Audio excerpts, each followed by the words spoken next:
Hello বন্ধুরা, তোমরা যে সকল স্টুডেন্ট 11-12 পড়ছো, সো এখনও তোমরা টাকা পেতে বাকি আছো এবং কি আপডেট আজকে এসছে সেটা তোমাদের কাছে শেয়ার করবো। আজকে খুবই একটি গুরুত্বপূর্ণ আপডেট তোমাদের জন্য উঠে এসছে। সো তোমরা যে সকল স্টুডেন্ট টাকা পাচ্ছ না কেন, সেই জন্য তোমরা টাকা পাচ্ছ না সেই আপডেটটা তোমাদের কাছে আজকে দেব। সো তোমাদেরকে কাজেই বলবো, খুব ছোট ভিডিও হবে, খুব লম্বা করব না, খুব তাড়াতাড়ি তোমাদের কাছে শেয়ার করব।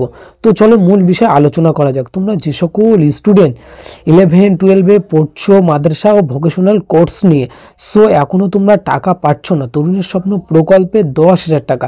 সো সর্বশেষ কি আপডেট তোমাদের কাছে এসছে সেটাই তোমাদের কাছে শেয়ার করব।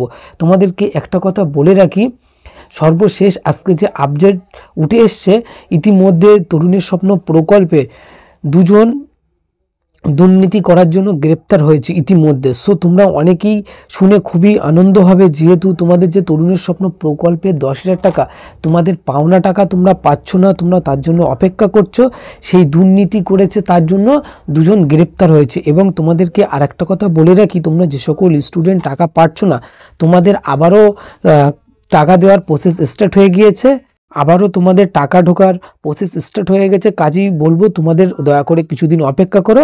আশা করি তোমরা অবশ্যই তরুণের স্বপ্ন প্রকল্পে টাকা পেয়ে যাবে। যেহেতু ইতিমধ্যে তদন্ত চলছে, সম্পূর্ণ এটা বিচারাধীন হয়ে আছে যে তোমরা যে সকল স্টুডেন্ট টাকা পাওনি ওই টাকাগুলো মানে থার্ড পার্টি নিয়েছে। সো কাজে ইতিমধ্যে তারা গ্রেপ্তার হচ্ছে। তোমাদের অতি অবশ্যই তোমাদের এইসব বিষয়ে ফলো রাখতে হবে এবং কোনো রকম আপডেট এলে অবশ্যই তোমরা জানতে পারবে এবং অবশ্যই সাবস্ক্রাইব করবে সব রকম আপডেট পাওয়ার জন্য। সো আজকে এখানেই শেষ করছি। তোমাদের সময় অনেক ভালো কাটুক।